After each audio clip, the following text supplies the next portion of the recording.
سلام دوستان، خوش اومدید به کانال چنته. امروز با هم اومدیم به شی استادیوم تا با هم شاهد حواشی مسابقات جهانی تنیس آزاد US Open 2023 باشیم.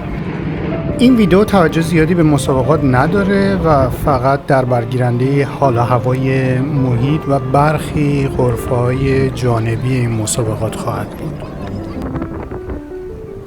این قطارها که مشاهده میکنید مردم رو آوردن به شی استادیوم. اینجا ایستگاه قطار هستش در کوینز نیویورک و همراه میشیم با مردم به سمت اجرای مسابقات و غرفه‌هایی که وجود داره در کنار برگزاری این مسابقات.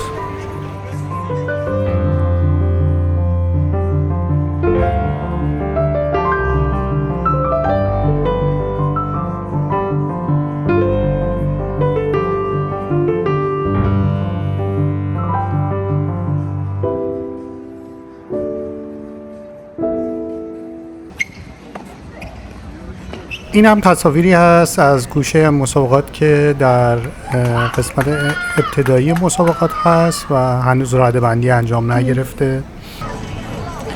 این هم محیط ناهارخوری هست.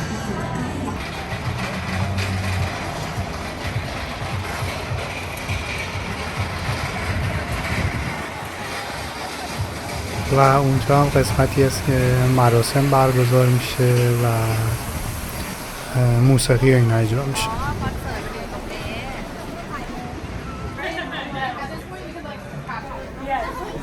اینجا یکی از غرفه هست که مردم میتونن تست کنن بازی تنیس رو و نهایتا یه جایزه کوچیک هم بهشون داده میشه، هر کسی که بتونه امتیاز بیشتری رو بگیره.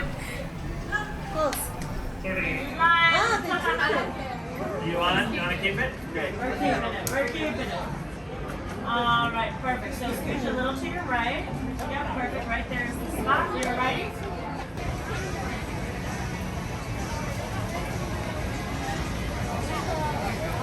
اینجا هم غذاخوریایی هست که در کنار این مسابقات هست و جالبه بدونید که تقریبا غذاها مجانی میشه برای افرادی که اومدن مسابقات رو تماشا کنن، چون بسیاری از غرفه‌ها ووچرهایی رو به شما میدن که هر کدومش حدوداً تقریبا $20 یا $30 هست و شما میتونید غذاهاتون رو با همون گیفت کارت هایی که به شما ارائه میدن میتونید که غذاتون هم تهیه کنید.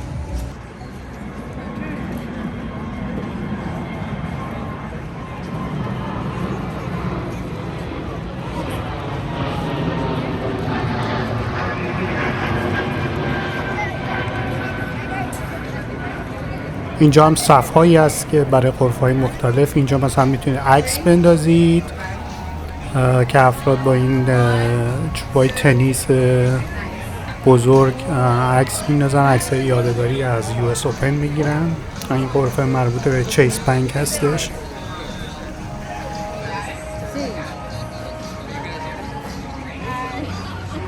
به قول معروف هر غرفه یک اشانتیونی به شما میده. بعضی از غرفه ها مثلا سانبلاک کریم به شما میدن، بعضیاشون چوب تنیس بهتون میدن. البته باید اینو قبلا رزرو میکردید. یکی از غرفه هایی که توجه من رو جلب کرد غرفه کادیلاک هستش. با هم میریم و میبینیم. خب کادیلاک هم ماشین جدید برقی خودش رو که مربوط به 2025 خواهد بود رو در معرض دید علاقه‌مندان گذاشته که با هم میریم و وارد غرفه میشیم و ببینیم که در اونجا چه خبر است. Inspired by the magic of our legacy, we're pioneering an all-electric future. In the next few minutes, you will be immersed in extraordinary worlds inspired by our electrifying motors, the meticulously crafted Celestia, as well as the first. قبل از اینکه خود ماشین رو ببینیم در اینجا وارد سالن نمایش میشیم که یک تیزر تبلیغاتی هستش راجع به تاریخچه کادیلاک همراه با افراد مشهوری که با ماشینای این کمپانی خاطرات زیادی رو ساختن.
در این قسمت هم مردم بیشتر آشنا میشن با ایده های دیجیتالی و الکترونیک که این کمپانی آینده خودش رو بر اون استوار خواهد کرد و اینجا هم با رقص نورهایی که روی دیوارهای این سالن اجرا میشه مردم میتونن که یه مقدار برقصن و بعد از این وارد سالونی میشیم که خود ماشین هست و میتونیم اون رو ببینیم.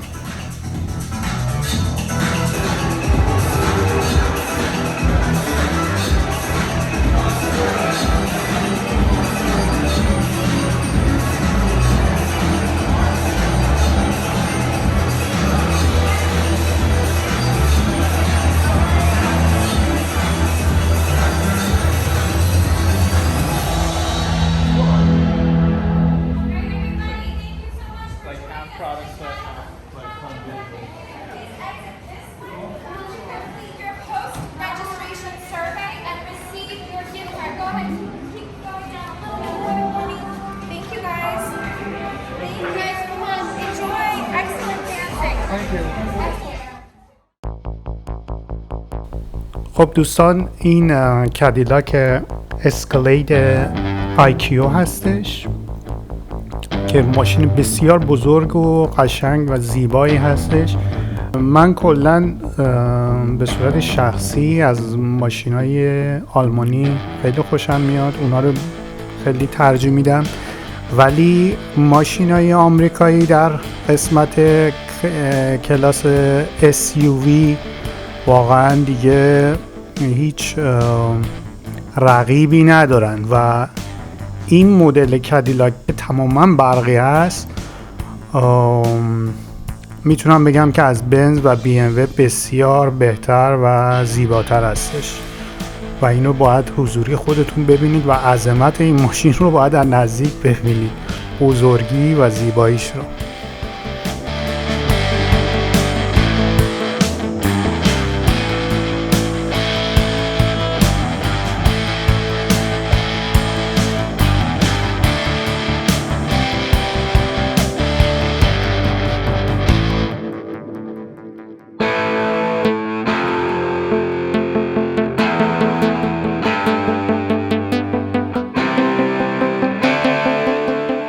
اینم بج اسکالید IQ که نشون میده این ماشین تماما برقی است.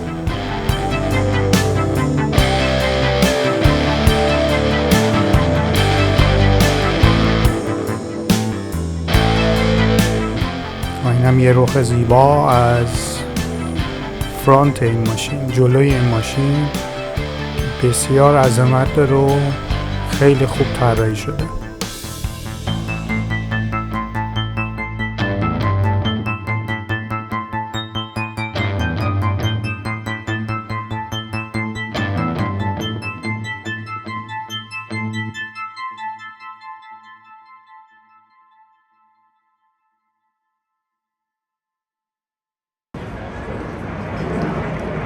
خب برمیگردیم به مسابقات تنیسی که داره برگزار میشه. این هم یکی از استادیوم های اصلی محل برگزاری مسابقات هست. البته این مسابقات که داره الان برگزار میشه مسابقات ابتدایی هست و مسابقات US Open Championship که 2003 داره در حال برگزاری هست. از آگوست 22 شروع شده و تا سپتامبر 10 سپتامبر 2023 ادامه پیدا میکنه.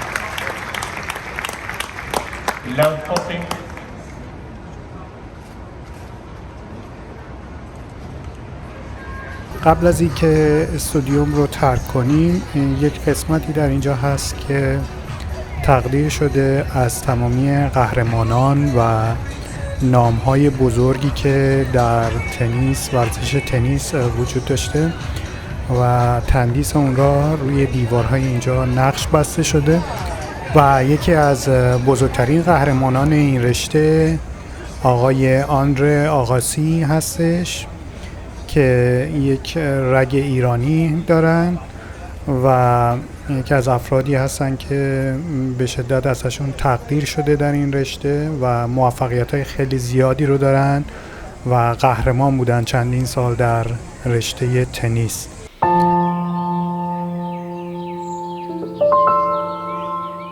خب دوستان، کم کم داریم به انتهای این گزارش کوتاه از مسابقات تنیس آمریکا میرسیم. امیدوارم از دیدن این ویدیو لذت برده باشید. اگر که ویدیو رو دوست داشتید لطفاً سابسکرایب کنید چنل رو که من ویدیوهایی که در آینده در کانال چنته آپلود میکنم رو به راحتی دسترسی داشته باشید و بتونید تماشا کنید. در هر جایی که هستید براتون آرزوی سلامتی و شادی رو دارم. خدا نگهدارتون.